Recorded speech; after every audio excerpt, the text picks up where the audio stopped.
From the BBC World Service, in association with ABC and Akashvani, this is Stumped.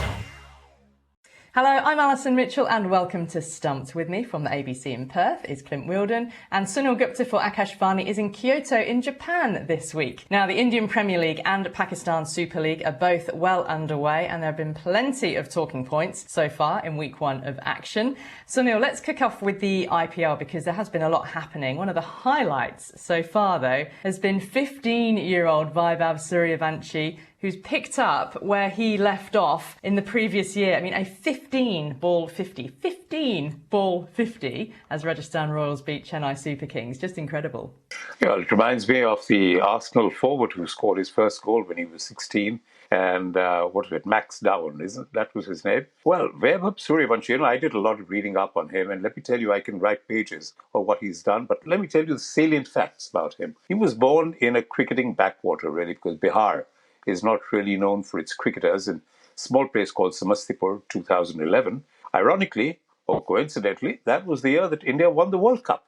And maybe that got into his genes somewhere, because since then, he is another success story from one of the small towns in India. He began his cricket training at the age of 4. And his father enrolled him in a cricketing academy in Patna when he was 8. And he and his father used to travel 100 kilometers 3 times a week to go and train. At 14, he became the youngest centurion in men's T20 cricket after smashing 100 of 35 balls for the Rajasthan Royals against the Gujarat Titans in only his 3rd game. And the earlier one was Manish Pandey, he was about 19, I think, when he did that. So you can imagine that's what is the distance between Vaibhav and what the others have done or accomplished is enormous. He's now 15 and he's eligible to play for the senior team according to ICC rules. And in fact, there's this Pakistani cricketer Kamran Akmal who said he is going to be playing for India and he's going to be a star the way that he's going. Certainly, because if you look at the recent games he played in the Under-19 World Cup that were in Zimbabwe and Namibia, he scored 175 of 80 balls with 15 fours, 15 sixes, the most number of sixes in a single edition of the Under-19 World Cup. His idol, and the one he actually sort of looked up to when he was growing up, was another left-hander, Brian Lara. And you can understand where that impact is coming for Vaibhav Suryavanshi. So he is, yes, the next big thing.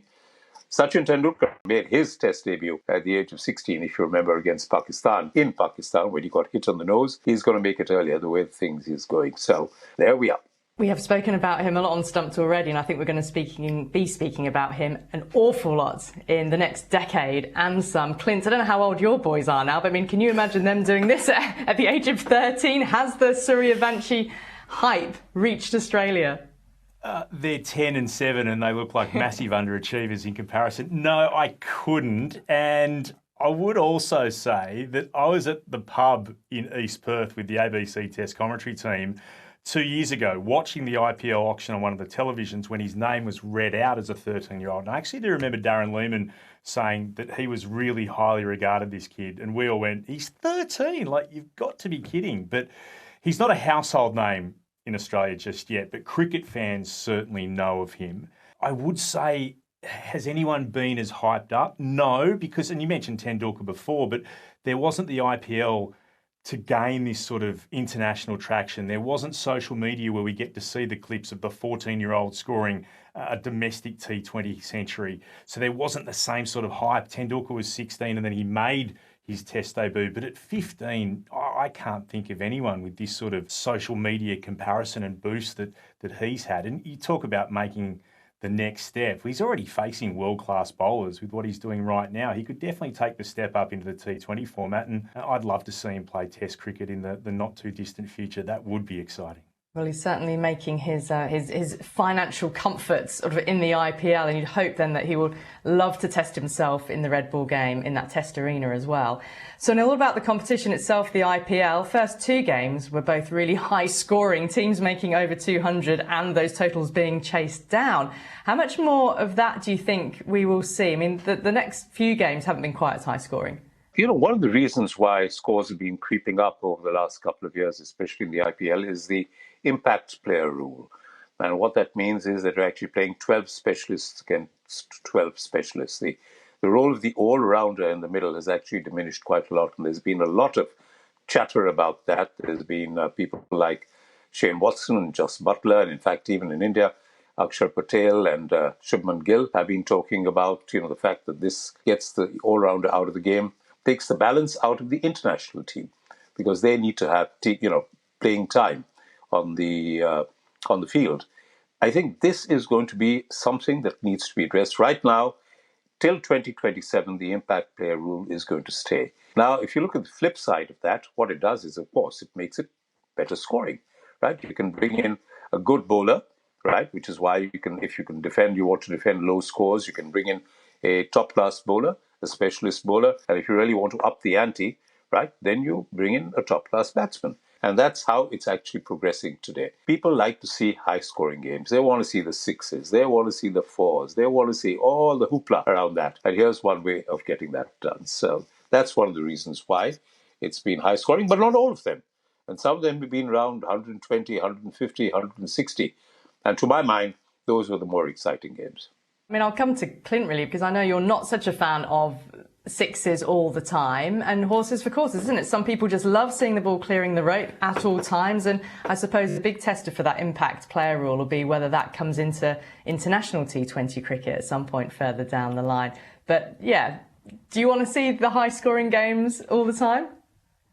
No, and I know this makes me sound like a grumpy old man, and I'm comfortable with that, but the reason why sixes are special is because there's a scarcity to them. So if every ball is being carted over the rope, then you end up just with this constant level of cheering, and that might be exciting to some people, but that's not what I love about even T20 cricket. And I've thoroughly enjoyed a number of games. Well, the Perth Scorchers were one of the best at it, being able to defend low totals. I like watching batters have to struggle against top quality bowling. And when you saw people like AJ Tye, for example, who had such a range of deliveries to try to really make it hard for bowlers, I really liked watching that battle between bat and ball. And I think sometimes we miss that. Otherwise, you might as well just put a bowling machine down one end and have people going for the fences at every opportunity. I think there needs to be a level where things are mixed up. And I think you're right. The last couple of games have been a little more on the defensive side. We are getting the impact rule in the BPL from next season. And again, I'm an old man shouting at clouds. I didn't like that either for exactly the same reasons that Sunil spoke about, that you just, we'll bring in a batter now that we're about to bat.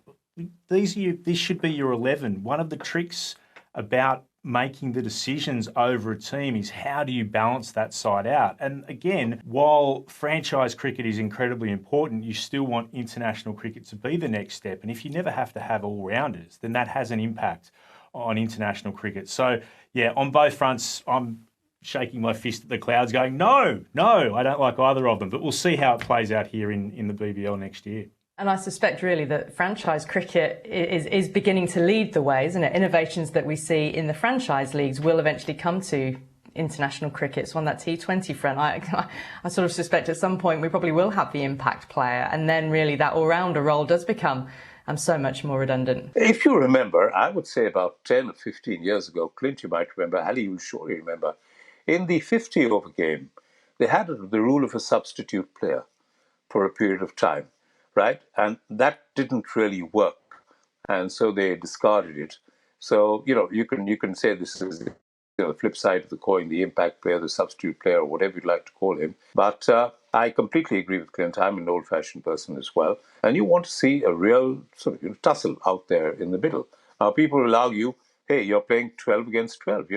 What's the big deal, right? It's not that one team gets the impact player and the other team doesn't get it, right? Both get the chance. So again, coming back to what we said, hitting the sixes and hitting the fours. That's what gets the crowds going. And I dare say, today, when you write somebody's score and you say so many fours and so many sixes, there may come a time when they say, and so many singles, right? That will really show it up. I wonder also whether I have this, it's like baseball. I don't want cricket to become baseball and you have the designated hitter.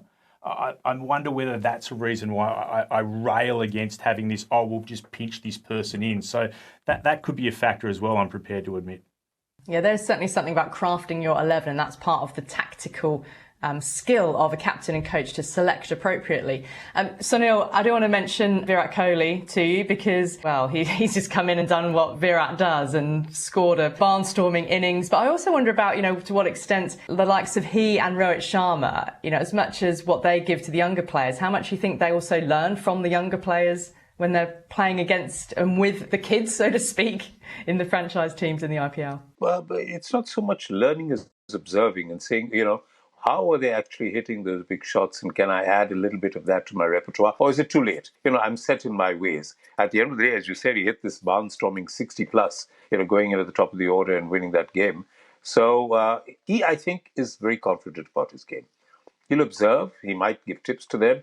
I don't think he's going to accept tips from them. And they wouldn't dream of giving him tips, or in fact, even Rohit Sharma. But there'll be a little bit of observation, certainly. The Pakistan Super League, of course, has started as well. Clint, it's interesting to see the Aussie leg spinner Adam Zampa opt out of the IPL to play in the PSL this season. What have you made of that decision? It sounds like he's taking quite a pragmatic approach. Yeah, I agree. I guess he's at the stage of his career, Ali, where he's openly playing for money in franchise cricket.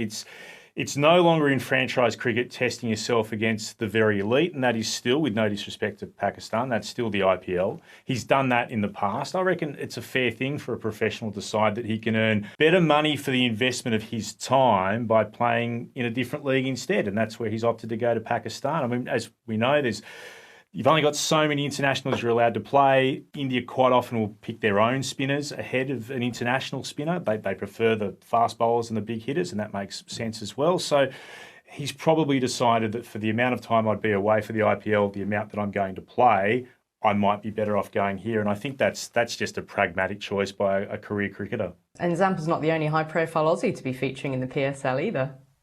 No, 14 of them in total in the PSL. There's some big names here that they haven't always been outstanding T20 players, but Marnus Labuschagne has been a solid T20 player. Glenn Maxwell has been an outstanding T20 player. Riley Meredith is at the Kingsmen, who, to be honest, are not having a great start. Josh Philippe, Peter Siddle, Ashton Turner or at the Sultans. McDermott, Hardy are involved. David Warner's at Karachi. Oh, and of course, Steve Smith's at the Sultans as well. Yep. And scored a key 46 the other day against the Kingsmen. So, yeah, plenty of Aussies about in the PSL. And it started, of course, behind closed doors because of the fuel crisis amid the war in the Middle East, and only across 2 cities as well. But Sunil, sort of that aside, in terms of the actual cricket, how similar or different do you see the PSL to the IPL? One is the range of cricketers, international cricketers, who are actually playing. And in fact, even the domestic cricketers from Pakistan, there have been a lot of chopping and changing we've seen in the international team. Obviously, they come from the PSL. So I think it's still some way to go for them to catch up to the hype and, the hoopla that the IPL generates.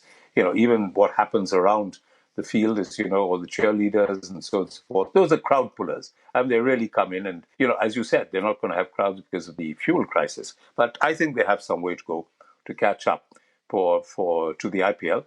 Though I think the IPL will keep staying ahead because of exactly what it generates. It's got the biggest crowds. It's got the most stadiums. It's got 10 teams. What more do you expect? I mean, it's going to lead the T20 franchises, I think, everywhere. I think it is good for the PSL that it has got this bigger mix, maybe. It feels certainly with international players and all the Aussies going and people making different decisions based on different things. It's not purely that, well, I can earn the most money at the IPL. Not every player can, and certainly not for the amount of playing time they'll actually get in some cases. Well, that's it for Stumped for this week. Join us again next time, but I'll say thanks to Clint Wheeldon and Sunil Gupta. Until then, bye-bye.